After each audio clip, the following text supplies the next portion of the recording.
Pagdating inaasar panikulot supot daw daddy ko. Eh ikaw since birth di ka love ng mommy mo.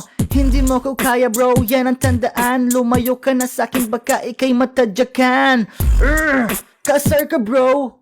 Tignan nyo yung itsura niya, pikon na siya ngayon. Namamaga ilong mo pre, para siyang balon. Ano? Ikaw na ba'y napipikon? Bibigyan kita ng isang green horse para na ipang shot mo doon.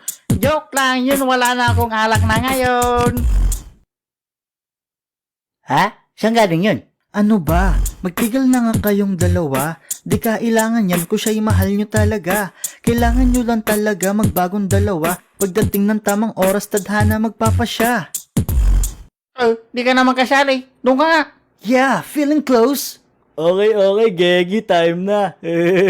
At ang boto ng urado, 4-3. Para kay Joaquin, Gegi. Ha? Ako ang nanalo daw. Napikon nga siya eh. Okay, ganito na lang. First time ever na babaguhin ko personally yung judging. Kasi marunong naman talaga ako manood ng battle eh. Marunong naman talaga ako maghurado eh. Ha? Yes, ipapanalo ako.